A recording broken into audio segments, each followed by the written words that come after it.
Next scripture we're reading is from Romans. Some of you are familiar with this passage. Romans 12. And we're just going to read two verses from here right now. Romans 12, 1 and 2. It says, and so, dear brothers and sisters, I plead with you to give your bodies to God according to all he has done for you. Let them be a living and holy sacrifice, the kind he finds acceptable. This is truly the way to worship him. Don't copy the behavior and customs of this world, but let God transform you into a new person by changing the way you think. Then you will learn to know God's will for you, which is good and pleasing and perfect. I named this sermon Mothera versus Jesus. You guys remember Mothera? No? Godzilla?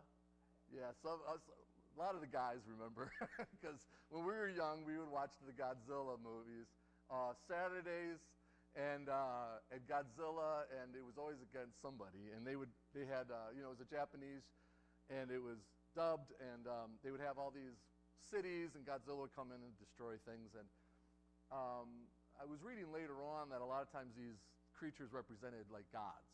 So Godzilla was like a typical god that would be very ambivalent to humans. So sometimes if humans served him, Godzilla would come and help them out if it served him. Other times humans were annoying and he would just destroy them, right? But Mothera, who was a moth, this giant moth, Mothera was a goddess that was supposed to help these puny humans all the time. So sometimes Mothera and Godzilla were foes because Godzilla wasn't happy with humans, and so he'd kill them and she would protect them. And other times they worked together on a common foe, right? The enemy of my enemy is my friend kind of a deal, And I remember as a kid, and the reason I'm bringing this up, there is a reason, is as a kid, I remember talking consistently about going to worship service. And I remember I had no idea what that word meant. I just remember I'd go into church, sit down, I would be whispered in the ear by my mother if I was talking too much. And I would feel the heat of her breath and the touch of her lips on my ear saying, "You better stop that, or you're going to get it when you get home." I remember just the breath, out of your ear, and it's like, oh, okay. And then we would stand up, we'd sing a song, we'd sit down, kind of like what we did today. Stand up, sing a song, sit down, pray. Stand up, sit down, and it was like, okay. And then you hear some guy preach. My pastor preached for 45 minutes, okay, at least. So you guys, you're blessed, okay? That's what I say. I know I would lose a few of you, just a few. And but I remember, this is I just don't understand what this, because they say they're worshiping God, and where is that? And I remember watching once, and it was the opening, and they showed Mothera in this movie. And it's on the island, what was the name of that island? I think I wrote it down. Infant Island. And I remember an Infant Island, and this was where Mothera hung out, right? And I remember this big, this big moth, and there was people, and there was drums playing, there was people dancing around Mothera, and there was others on their hands and knees, and they were doing one of these things. And I'm like, well, we never done that in church. I'm waiting for some of you to, bow down. No, not to me, obviously. But I'm thinking, wait, we don't do anything like that in church. I mean, drums were forbidden in my church growing up, so no drums, no dancing, because that was a no-no. We would maybe bow at the end of beside our bed at night to say our prayers. But other than that, it was just such a strange concept to me. And it remained strange for me for many, many years, this idea of worship. Because I would come to church and just kind of listen to a sermon that was either interesting and good or boring, and just something you got to do as a Christian, right? Singing songs that you might relate to, and others that are like, ugh, I hate this song.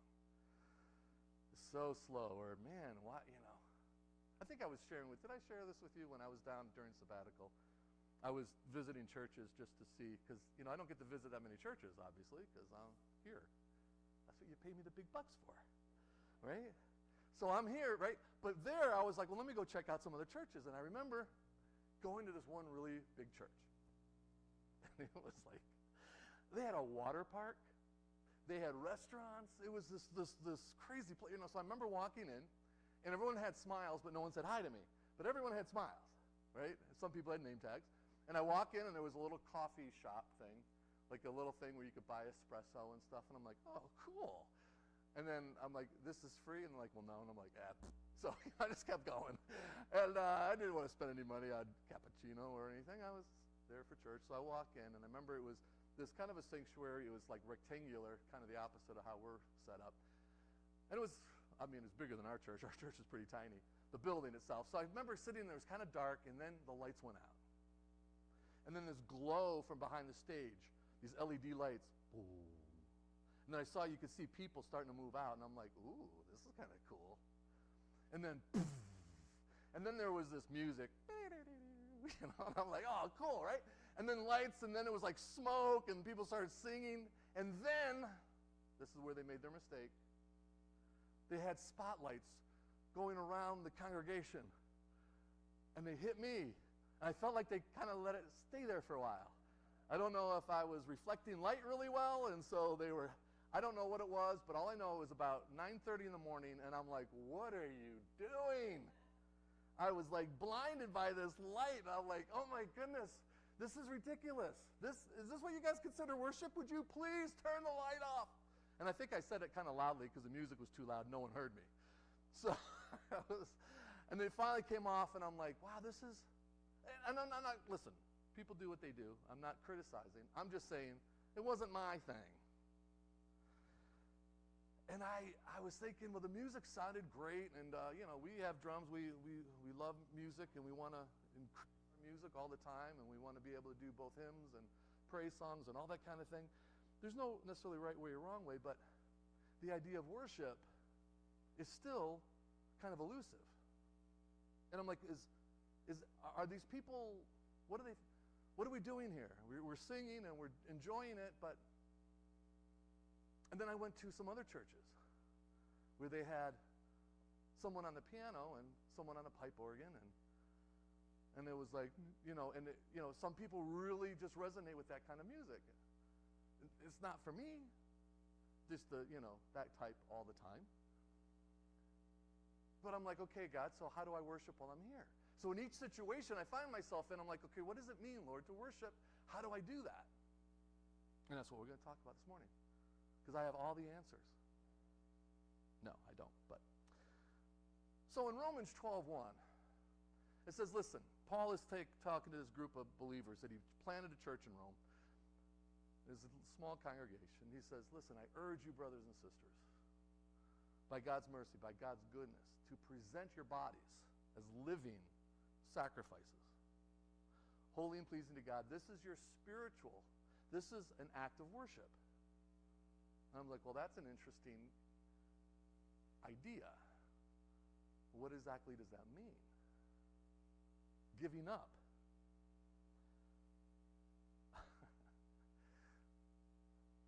I don't know about you, but there's certain things that I hold on tightly in my life. Money, I'm pretty tight with money. And I think it's been a good thing in our lives because I've never made a lot of money in my life past. I do way better today than I ever did in youth ministry, for goodness sake, right? When I was in Brooklyn, I was making $150 a week with 2 kids. And it's like, how did you survive? Well, God provided, right? So now, I'm like, God, all of my money is yours. Here, take it. Everything I own is yours. Here, take it. And my fists are clenched. Take it.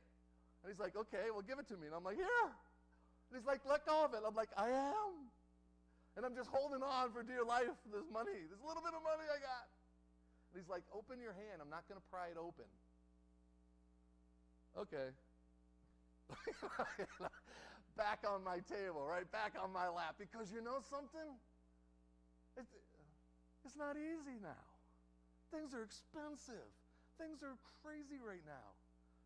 And God's like, listen, I want you to learn to be generous. I want you to understand that you said, Michael, he's talking to me, not to you. He's talking to me.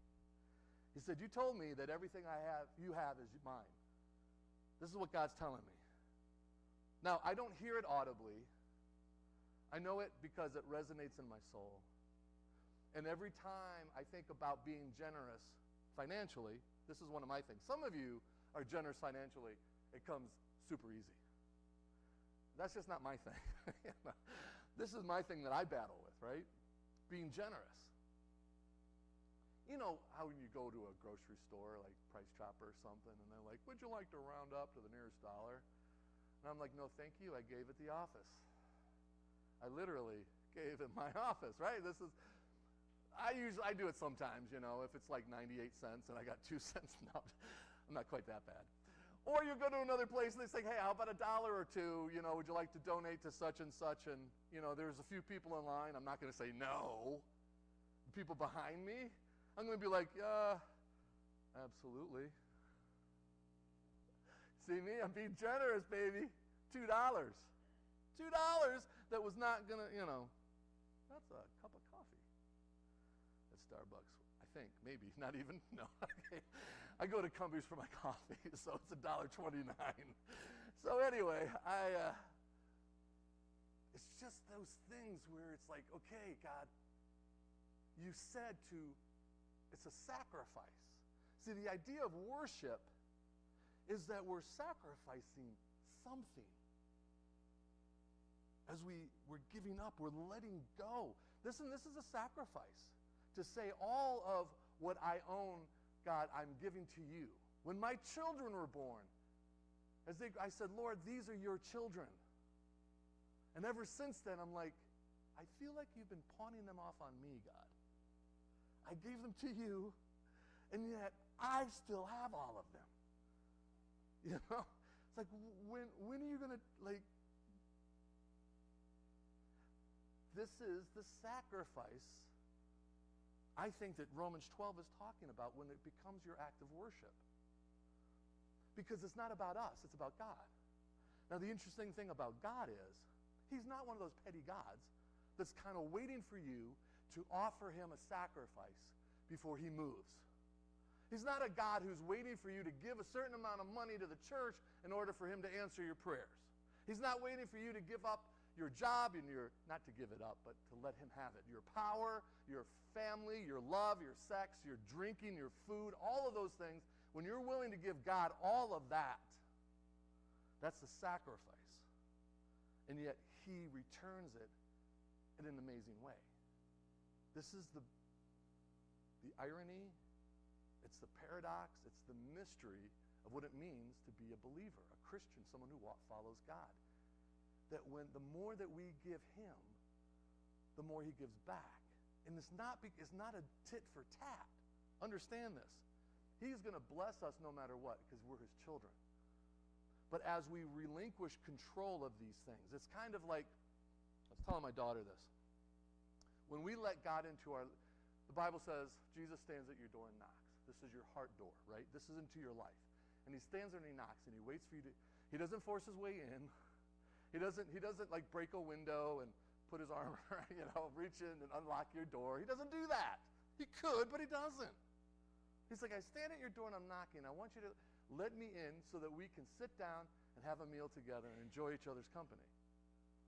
And I remember as a young person, very young, I opened the door to Jesus. And he came into my house. And I'm like, hey. And I've eaten many meals with him. And at one point, and he still does it today, he says, Mike, let's take a little tour. Let's walk in this house of yours.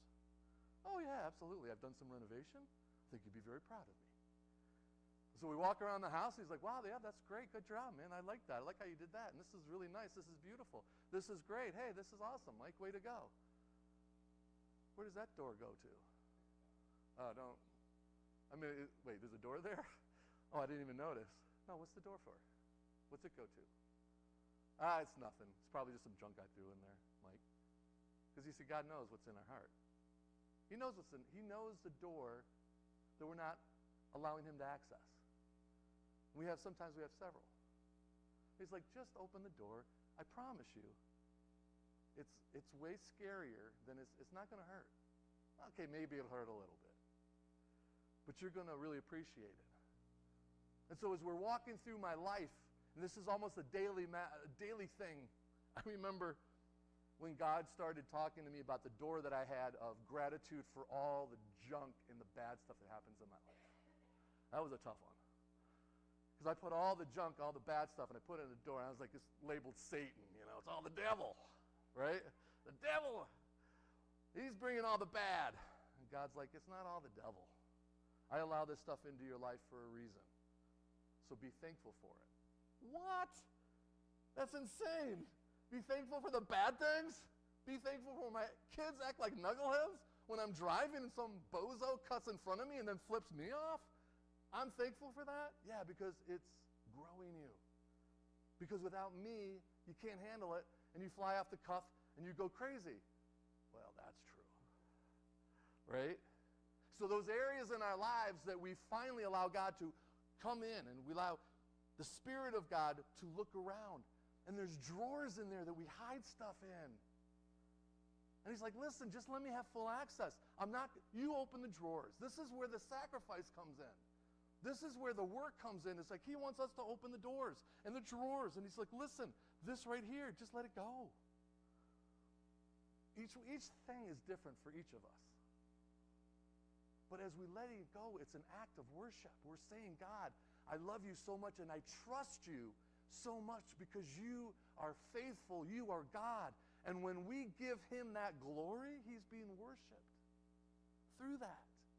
This is an amazing thing. And then we have this clean house. Do you not love a clean house? I hate clutter. Honestly, oh man. I have my, if you've been to my house, if you haven't been to my house, please come on over. I've been working on my house for 23 years, right? And so the latest thing I've done was worked on the upstairs. And so that's kind of my study.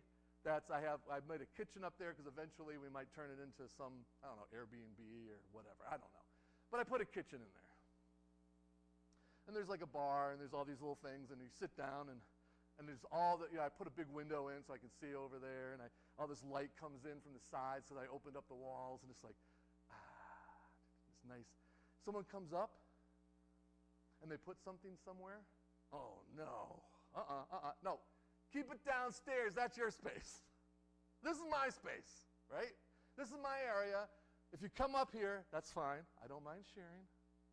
But it's my space.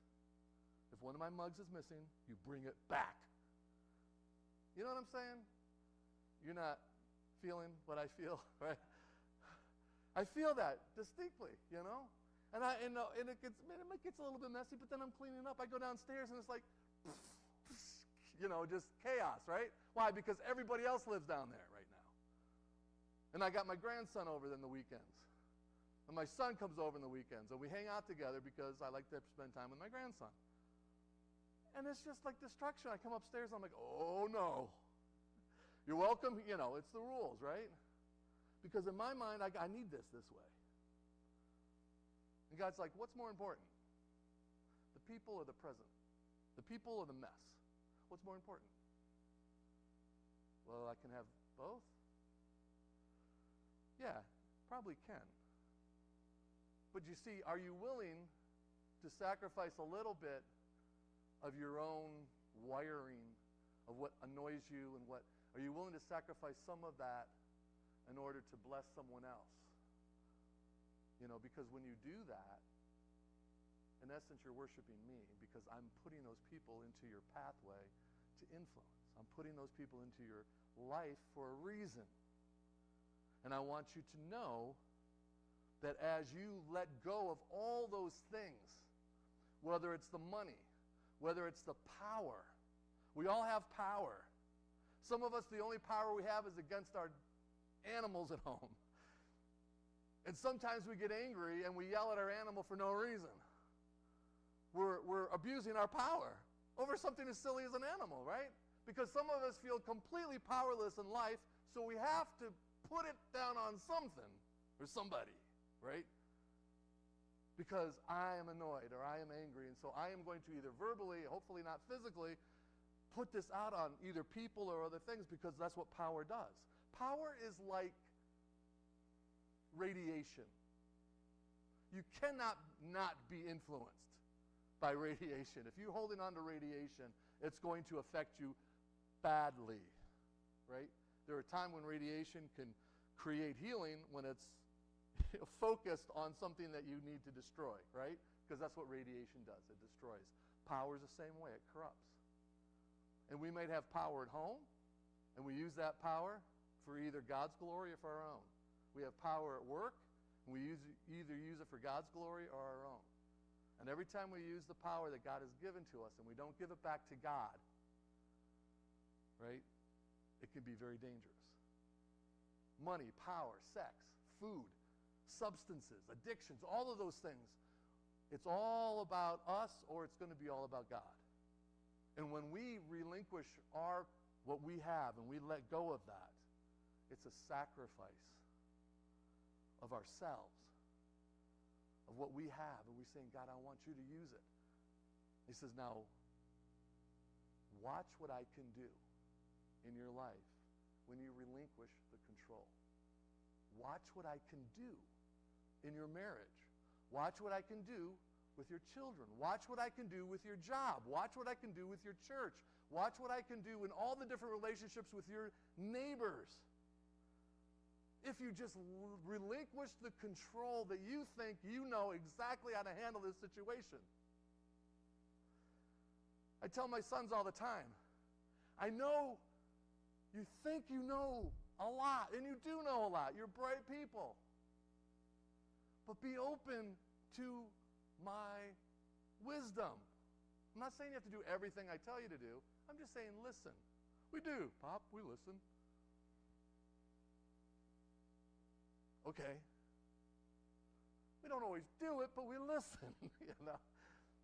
Right? And so I say, okay, well, God, thank you for my sons and my daughter.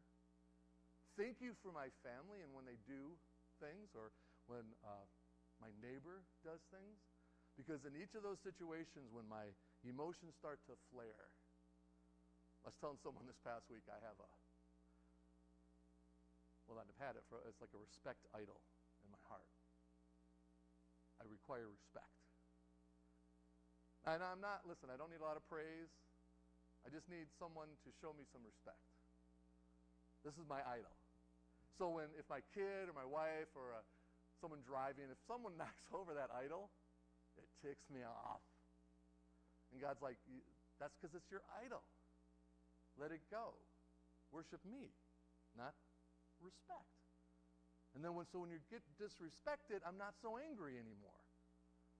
Sometimes I put it back up, you know. And it's like, all right, okay, God, you're right. I'm sorry. I'm getting angry over something really dumb. Because when I'm driving, it probably only makes about a 15-second difference if I slow down or if I keep going when this guy's being a knucklehead in front of me. You know what I mean? Really, it doesn't make hardly any difference. It's just my pride, whatever. It's stupid. It's silly. It's ridiculous. It's like, Lord, give me the ability to let go. Let me focus on God. So no matter what style of music, no matter how long it might go for, I'm like, okay, God, give me the ability to focus on you in this time. When I worship and praise, let me focus on you and not when Mike screws up. Let me focus on you. And listen, I know some of you don't feel like you have a good voice. It's okay. Just let it out. Yeah, that's right. As you feel, just let it out. Okay, maybe keep it down if it's really bad. No, I'm teasing. But there's that focus on God. Let go of the things that we hold on to. And the word worship in the Greek is actually it's a verb, it's a working, it's like a service. It's a work, it's a service. It's like when you worship God, you're working at something to glorify Him, to let go of things, and to allow Him to be master, as it were, to be, what's the right word? To be Lord, to be sovereign in our lives. Because when we do that, things run so much better. Things run so well, and we're experiencing peace and joy in the midst of some chaos. And the worry and the anxiety that we tend to feel about these things in our lives, whether it's money or the job or the relationship or whatever it is, as we give God that and we try to take those opportunities to speak truth and love, God says, I'm with you and I'm going to show you, but be patient. And if you're like me, my patience is horrible. Horrible. I pray about something and I'm waiting for it. All right, God, I prayed. Let's go. He's not on the same timeline we are. He's eternal. The Bible says 1,000 years is like a day, and a day 1,000 years. Oh, great. That doesn't help me out a whole lot, right? And he's like, no, it will. Just be patient. Those that wait on the Lord, they'll renew their strength. They'll mount up with wings as eagles. They will run and not be weary. They will walk and not faint. That's from the Bible. All right, let's pray. Lord God, we pray that, well, we ask you to give us the wherewithal, the foresight, the strength to let go. And as a way that we worship is by letting go and allowing you to take over in these areas, these little doors and drawers that are in our hearts and our lives that we don't want you to access because, well, lots of different reasons why we don't. Help us to do that as an act of worship. And that you would increase our ability to be generous, both with our time and with our work and with our money, all those things. We ask this in your name. Amen. All right, if you're able to stand, let's